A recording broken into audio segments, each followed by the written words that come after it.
Na mtazamaji wangu, natumai mzima na buheri wa afya. Kwa mara nyingine, karibu tena katika YouTube channel yetu.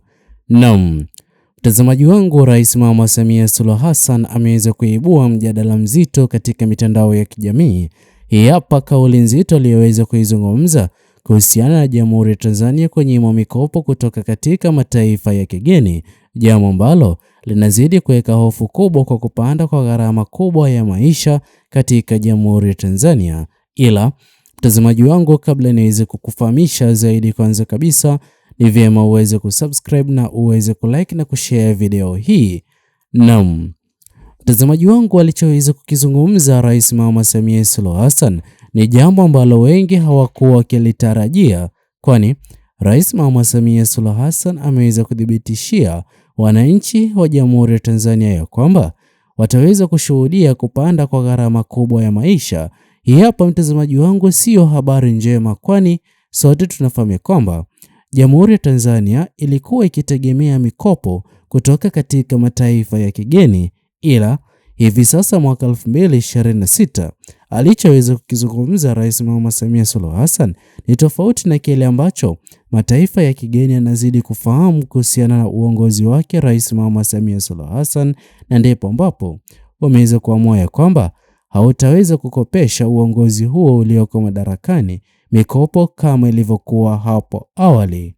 Naam, mtazamaji wangu, Rais Mama Samia Suluhu Hassan anazidi kuamini kwamba hivi sasa serikali yake imeweza kuwa kubwa, na pia mikopo iliyokuwa ikikopeshwa hapo awali, serikali yake inastahili mikopo mikubwa ama kwa kiasi kikubwa.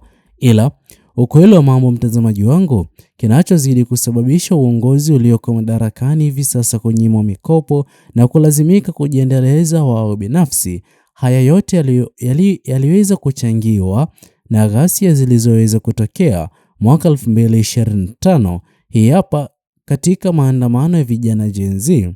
Sote tunafahamu kwamba serikali hiyo inazidi kushutumiwa kwa utumiaji wa nguvu kupita kiasi kwa raia wa Jamhuri ya Tanzania. Hivyo basi, kile ambacho kinazidi kufanywa na mataifa ya kigeni kwa hivi sasa ni kujaribu kunyima uongozi ulioko madarakani ili uweze kulazimika kufanya mabadiliko ambayo uongozi ulioko madarakani unazidi kutarajiwa kufanya, na ndipo ambapo mikopo waliokuwa wakipewa hapo awali itaweza kurejeshwa. Kwanza kabisa ni haki kwa waathiriwa wote wa ghasia na vurugu za maandamano ya mwaka 2025.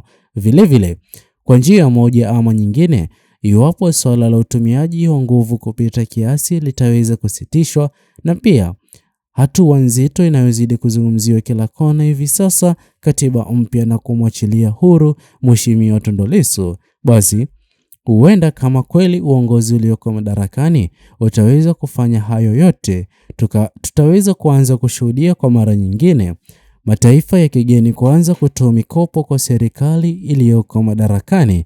Ila ikumbukwe haya yote yanazidi kufanyika kwa njia hii ili Jamhuri ya Tanzania ama mwananchi yeyote yule wa Jamhuri ya Tanzania kuwa na nafasi nzuri ya kusherekea uongozi ulioko madarakani.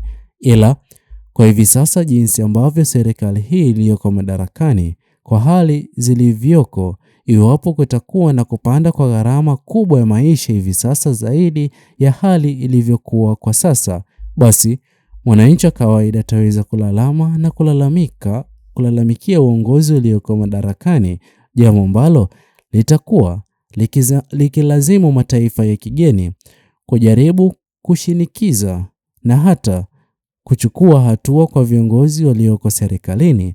Na kwa kuwa serikali inafahamu hilo, ndipo ambapo hivi sasa inazidi kuwa katika mstari wa mbele kumshambulia kiongozi mmoja anayezidi kudaiwa kupendekeza mapendekezo yake ili aweze kuwa katika kikao cha maridhiano. Hapa hivi tunazidi kumzungumzia Mheshimiwa Tundu Lissu.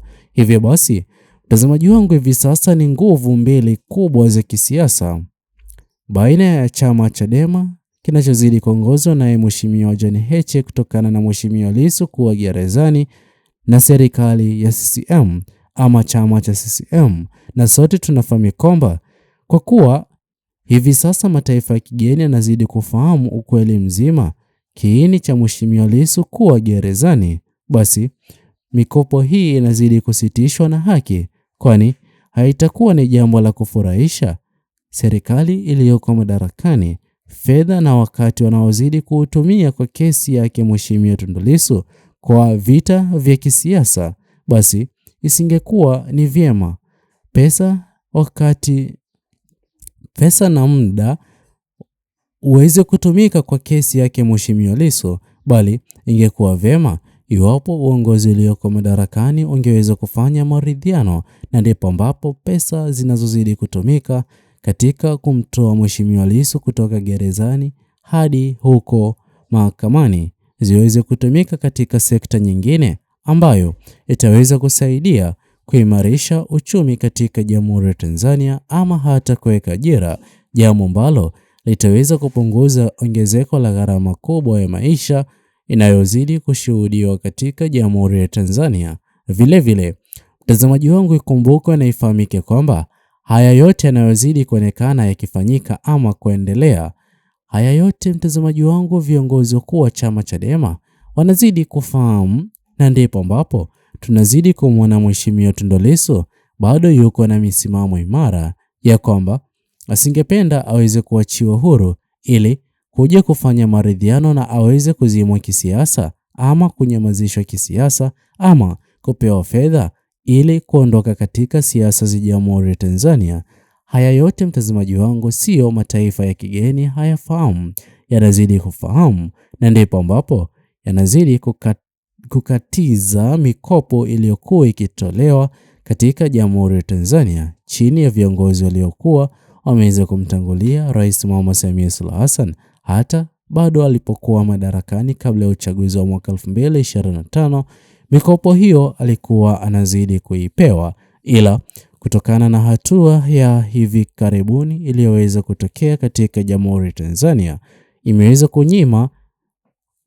kunyima imani kabisa viongozi kutoka katika mataifa ya kigeni kuamini kwamba mikopo inayozidi kuchukuliwa na serikali inazidi kwenda kusaidia mwananchi wa kawaida katika Jamhuri ya Tanzania. Na ndipo ambapo siku ya jana Rais Mama Samia Suluhu Hassan ameweza kulazimika kufunguka na kuweka hadharani ya kwamba wananchi wa Jamhuri ya Tanzania wataweza kutegemea ama waweze kutarajia ongezeko la gharama kubwa ya maisha kutokana na ushuru ambao serikali itakuwa ikitoza kila mwananchi wa kawaida ama mwananchi wa Jamhuri ya Tanzania. Haya yote ni baada ya mikopo kutoka katika mataifa ya kigeni kusitishwa, na sote tunafahamu kwamba dhumuni na sababu kuu kwa nini mataifa ya kigeni yameweza kusitisha mikopo ni kutokana na serikali hiyo iliyoko madarakani.